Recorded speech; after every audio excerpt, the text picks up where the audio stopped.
I want to thank the organizers for giving me a chance to talk about my work today. Our lab works on something very different, but hopefully has been deeply influenced by the work that everyone in this group does, so I hope you'll see the parallels. So my lab mostly is interested in understanding how the eukaryotic cell cycle is regulated. And we study this for a number of reasons, but we are mostly interested in why the cell cycle is deregulated in cancer cells. And as part of this, one of the interests in my lab is understanding the kinases, cyclin-dependent kinases. And these are a family of kinases that are conserved in all eukaryotic cells. And they have different flavors that come on in different phases of the cell cycle, and they phosphorylate hundreds of different proteins to coordinate all the different effects that have to happen when cells divide. And one thing that we now know is we've characterized, or proteomic screens have identified hundreds of substrates in different organisms, including yeast, mammals, and frogs. And there's some properties that these substrates have in common. And those are that they tend to phosphorylate proteins on these disordered regions, and they tend to do this on multiple sites. And this leads to a real problem in the field with trying to understand how phosphorylation regulates protein function, because you end up with these domains with lots of different phosphosites, and you don't really know where to begin. It's very difficult to mutate all the phosphosites in all possible contexts to understand their function. And so this is the challenge that my lab has been working on over the past few years, and it's to develop technologies where we can take a domain like this and dissect how the signaling works. What are the important phosphosites? Is it that some specific sites are important for regulating function? Or could it be, for instance, that there's a charge that's required to elicit a function in proteins like this? And so the work that I'm going to tell you about is based on a yeast transcription factor, which is the model substrate we chose to develop this assay. And this is a protein called HCM1, which is a fork-head family transcriptional activator that is activated upon phosphorylation by CDK.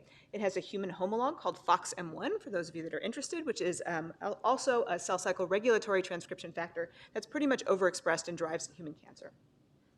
And so HCM1 comes on specifically during S phase of the cell cycle, where it amplifies expression of genes involved in other phases of the cell cycle of histone genes and spindle checkpoint genes. So you require this gene in your cell to maintain a stable genome over time, or cells lose chromosomes without it. And so a number of years ago now, we worked out how this protein is actually regulated by CDK, and there's a few really interesting features. So the protein is first expressed during S phase. Then it gets phosphorylated on up to 8 phosphorylation sites in this transactivation domain to promote its activity. And this is one of these canonical substrate domains. It's unstructured, it has 8 sites, and some combination of these that we didn't know at the time were important for function. We also know that there's 3 CDK sites in the N-terminus of this protein that are important for targeting the protein for degradation. So during a normal cell cycle, it gets expressed, it gets activated by phosphorylation here, and then it gets targeted for degradation by phosphorylation here. But what I'm going to be telling you about today is our efforts to decode this domain that has 8 phosphosites and figure out what the important regions are there. So we had made mutations a number of years ago in these sites where we simply went in and mutated all of the phosphoacceptor sites to either alanines, which make them non-phosphorylatable, or to 2 glutamic acids at each site.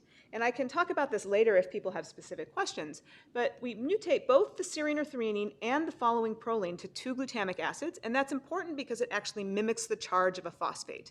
So it's different than a single glutamic acid substitution, and in some proteins we find that these are more accurate at mimicking phosphorylation. So when we integrate these mutants into the genome in yeast, what we see is that this 8A protein, as I'll refer to it, is dead. It doesn't have any transcriptional activation activity, and this phosphomimic has an increased amount of activity because it's constitutively active. And so what made this a really exciting protein to use to develop this technology is just these mutations alone have dramatic fitness effects in yeast. So here we're doing a pairwise competition assay where we have 2 strains. One expresses a fluorescent GFP and one expresses a non-fluorescent GFP as a control. And then we can introduce our mutations. And we always see that when we have cells expressing this 8A or phospho-dead protein, it's very dramatically selected against. And interestingly, if you have cells that express this phosphomimic protein, they actually do better than wild type. This is a really interesting evolutionary question, and we'll come back to that at the end. But for the purpose of developing this approach, we thought we could leverage these differential fitness effects to decode how this domain works. And so what we did is based on deep mutational scanning. We call it phosphosite scanning. We take these phosphorylation sites, here we have 8 of them in this transactivation domain, and we mutate them to either the alanine or 2 glutamic acids in all possible combinations. And this is important because this represents fixed phosphosite patterns representing every possible pattern of phosphorylation you could have in this protein. And then very simply, we put these into a plasmid, expressing it under its endogenous promoter. We put it into a yeast strain where we can shut off the wild-type copy of the gene, and then we simply follow the population over time and follow the abundance of the individual alleles. And I'm just going to show you the primary data because I think it's actually quite striking. So this is just a heat map looking at the abundance of all the 256 mutants over time. The 8-alanine mutant is selected against, as you can see in blue, and the glutamic acids, or the 8E, is selected for in pink. And here I've clustered the mutations based on the number of phosphomimetics. So this top group has a single phosphomimetic, and the group at the bottom has 7. And you can nicely see that there's an increase in fitness as you increase the number of phosphomimics, suggesting really there's a tunable activity of this transcription factor. But it's not really that simple. For instance, if you look at this group in the middle that have 4 alanines and 4 glutamic acids, you can see this whole range of fitness effects. So clearly the position of the sites also matters. And then, of course, we can just take these values and translate them into selection coefficients by calculating the slope of the line. And so using those values, we can look a little more closely at what's regulating activity. So in this graph, I'm showing you median selection coefficients for different mutants that have the given number of glutamic acid or phosphomimic substitutions. So here you can really nicely see that as you increase the number of phosphomimics, you become more fit. And somewhere around 5 phosphates is the amount that seems to give you wild-type-like activity or a selection coefficient of 0. We can also then look by position.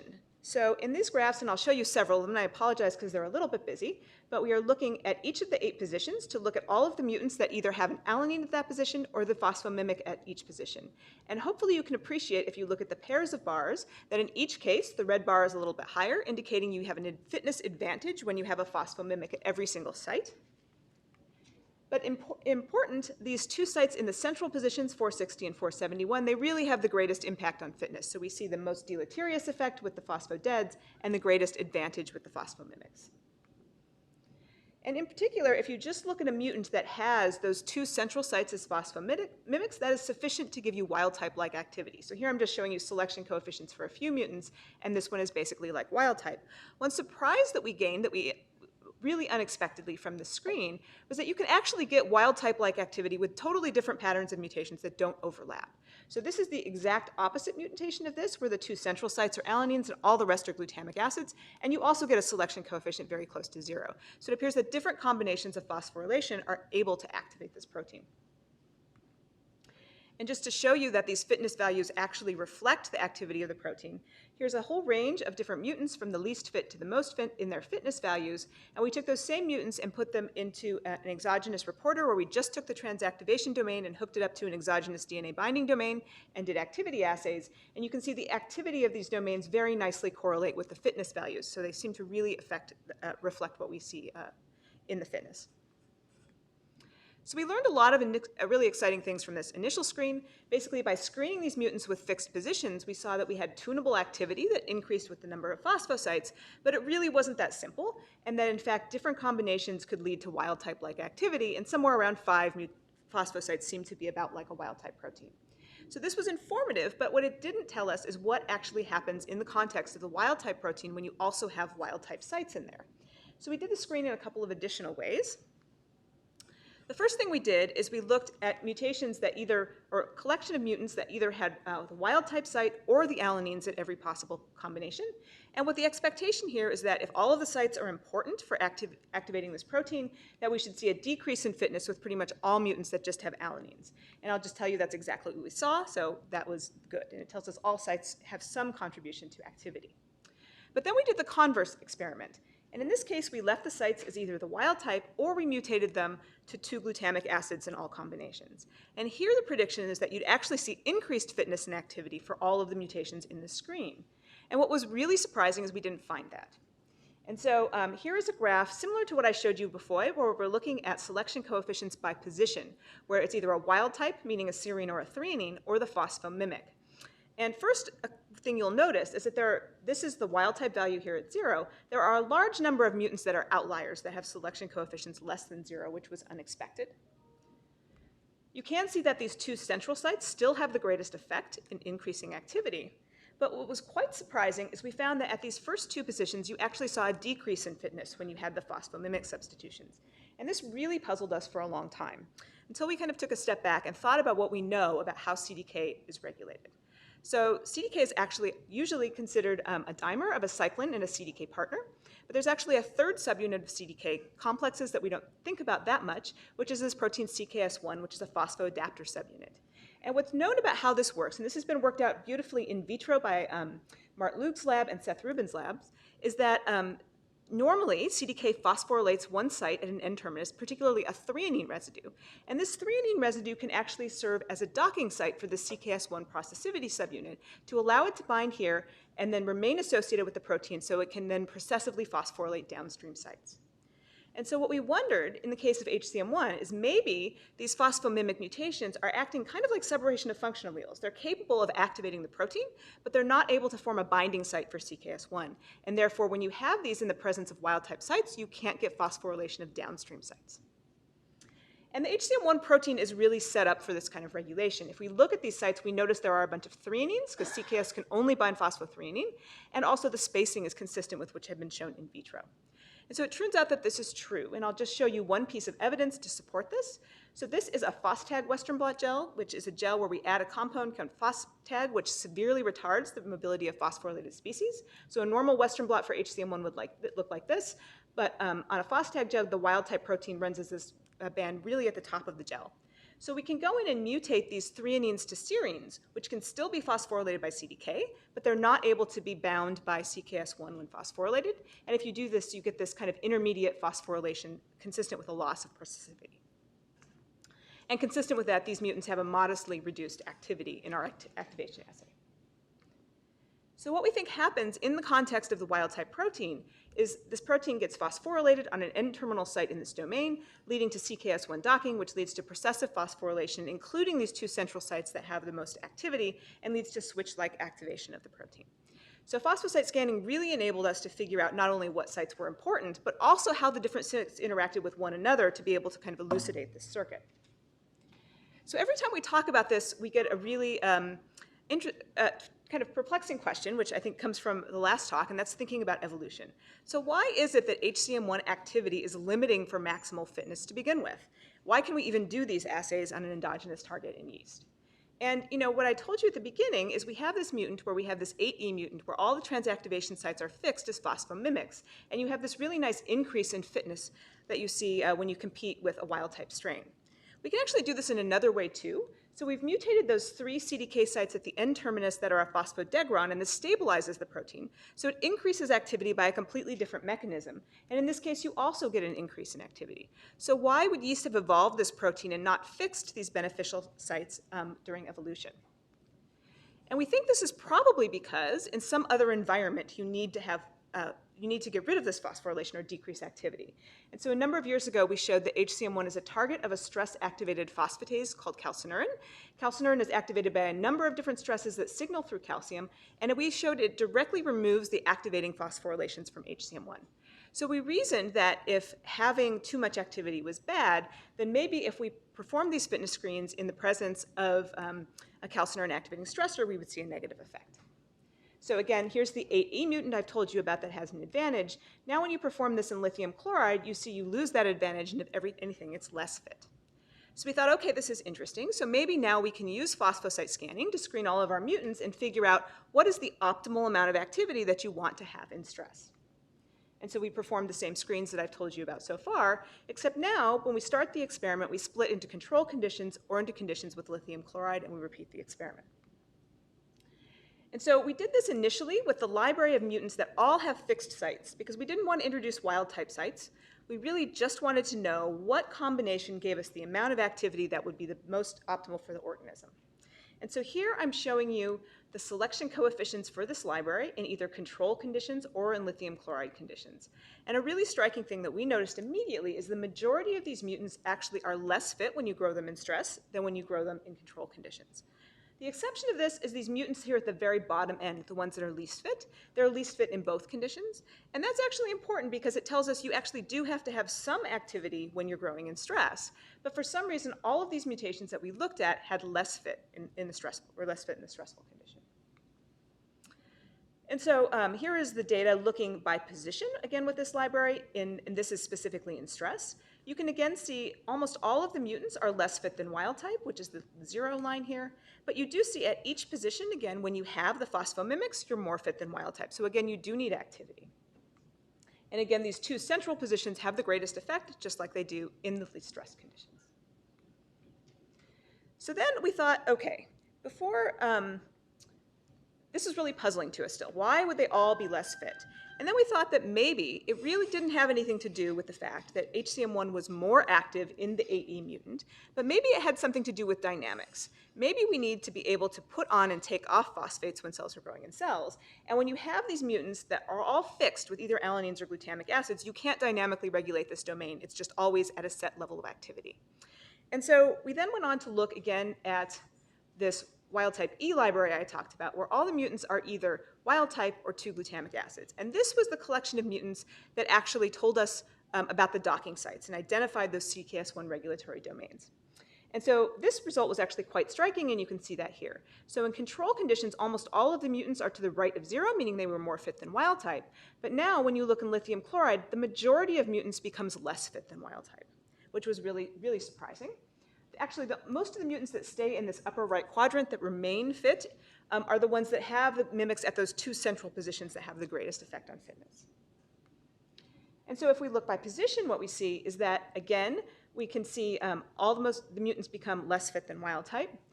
But these were the mutations that actually revealed, again, those CKS1 priming sites. And we had previously seen that when you had phosphomimics at these first two positions, you had reduced fitness and stress, and you see that again. But now we actually see a second domain that looks like a docking site, where we see additional phosphomimics that have a negative impact, specifically in the stressful environment. And you can highlight that a little bit better here by just looking at selection coefficients for the two different priming sites at these N-terminal sites, ones that are all threonines at both positions versus glutamic acids at both positions. They're the same when you grow them in control environments, but when you grow them in lithium chloride stress, you have this big decrease in fitness with the priming site mutants. And you see the same thing at the C-terminal site. So what we think happens in a normal situation is we have this priming site that leads to switch-like activation. But in the presence of lithium chloride stress, it's really the dynamics that's important. So we have a phosphatase that gets activated that's removing these phosphates, and therefore you rely more on this priming mechanism with the CKS1 phosphorylation sites to add them back on. So how do we test this? This is actually a really tough thing to do. But I'll return to these two mutants that I introduced before. And that is, we've been talking about the 8E mutant that has fixed activation sites in the C-terminus domain. But now we also have this additional mutant that has increased activity because it's stable, but it still undergoes dynamic regulation of the transactivation domain. So if our model is right, and it's dynamics that's important, then obviously we lose fitness here with the 8E mutant where you don't have dynamics. But this 3N mutant, we would expect it to still have a fitness advantage when growing in stress. And so here are the two mutants in non-stressed conditions, and here's what the data looks like in stressful conditions. And that's exactly what we see. Again, the 8E has this loss of fitness, but now the 3N mutant actually has an even bigger gain of fitness in the context of stress. And so what we think we've learned is that this kinds of screens can really tell us a lot about not only what sites are important for activation, but they've allowed us to really elucidate the mechanism of how this protein is regulated and the important ways that it's regulated in different environments. So normally you have this switch-like activity, but in the context of stress, you really need to have the dynamic regulation of taking phosphosites on and off. And so that's what we've learned about HCM1, which is a lot that we've learned about one specific protein. But what my lab would really like to do going forward is to expand this approach to think more generally about phosphorylation. We are in particular interested in CDK, and as I mentioned, there are hundreds of substrates of CDK in yeast and other organisms. And this is just a cartoon of a couple of them. And I want to just highlight that the architecture of the phosphorylated domains are very different in different substrates. They're not all in one little domain in a compact little sequence. And some substrates are very spread out between both unstructured and structured domains, and they have different spacing, different combinations of serines and threonines. So we assume that the mechanisms might actually be quite different among substrates, and we'd really like to look more carefully at other CDK substrates to see if there are general rules for how phosphorylate regulates them. And of course, these kinds of approaches can be applied to all kinds of signaling networks where you have multisite phosphorylation beyond CDK. So I will stop there and thank the people who did the work. This was almost exclusively done by a very talented graduate student in my lab, Michelle Conti, who is currently trying to find a postdoc.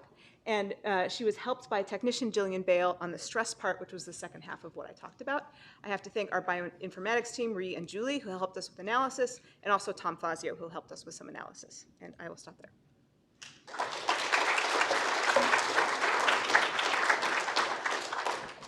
That was really cool. Oh, we already have a question up here. Thank you.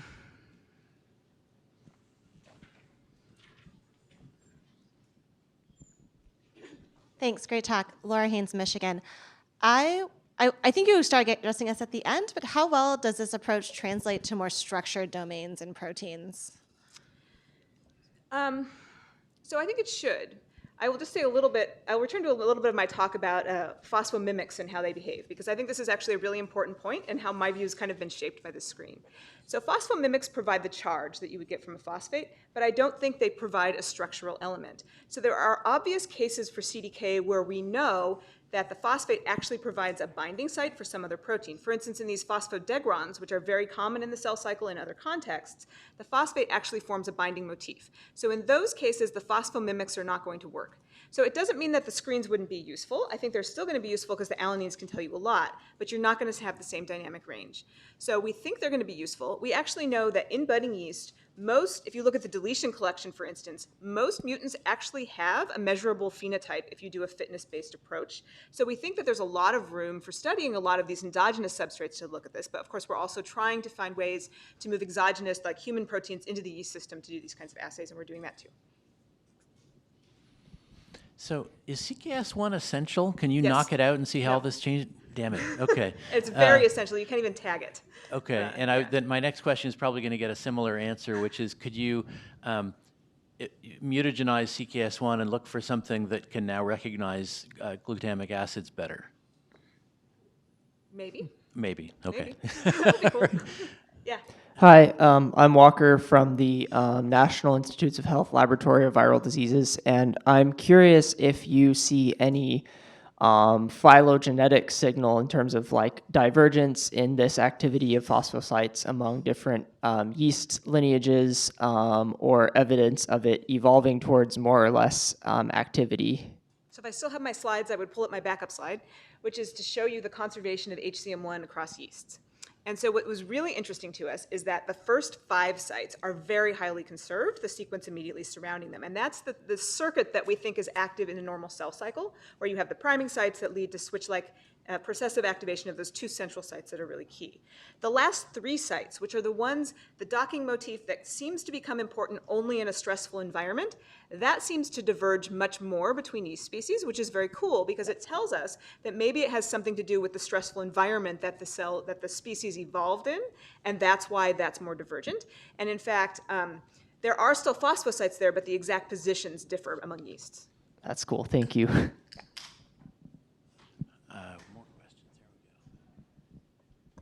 Yeah, thank you. Very interesting approach. I'm wondering a little bit along the first question about the specificity of your phosphomimics and the phosphoded. Would you consider including, for example, additional mutations to really make sure that this is about the phosphorylation and does not have any structural impacts? Like, for example, if you have the SP motif or the TP motif that CDK usually binds to, for example, mutating the prolin instead and see whether that has basically the same effect as a phosphoded, or including a positive charge and show that just having any charge at this position doesn't do anything? Yeah, we've done some of that a long time ago, not as extensively as maybe we could have. The fact that the A's and E's both have opposite effects gives us some confidence that it's not totally killing the domain. So often, in some proteins, the phosphomimics will also totally inactivate a protein, and that tells you, like, you really can't mutagenize those residues to anything, and that's a problem. The fact that we get opposite effects, I think, is useful. We have made different, so for instance, we can put in the single glutamic acids, and that in HCM1 actually has no effect on activity. It looks, it looks relatively similar to wild type. So that tells us something about, we can mutate it pretty well, and it is an unstructured motif, so there's no like structured domain that we could be disrupting in this case. So maybe one more question about the processivity idea. I guess I'm used to hearing about processivity in terms of, an ordered process of like processivity of transcription elongation or something, but what does it mean on the surface of a protein? Is there an ordered processivity, or is it sort of persistence in the neighborhood? So we haven't really proven that in this case. So in vitro, Mart Lug's lab has worked this out in depth for one CDK target, SIC1, and they've actually shown that you can get, so the CDK binds to actually a docking site first that leads to phosphorylation of the first threonine, which CKS1 docks to, and actually based on the spacing, one residue promotes phosphorylation of the next, but can't reach much further because of the distance constraints, and so then it kind of moves. And they've shown that in vitro. So we have not done that with HCM1. Obviously, we're extrapolating from their findings. This is the first time I think anyone's shown this in vivo, and so we're kind of extrapolating, and obviously that hasn't been proven like definitively. Cool. All right. Well, thank you very much.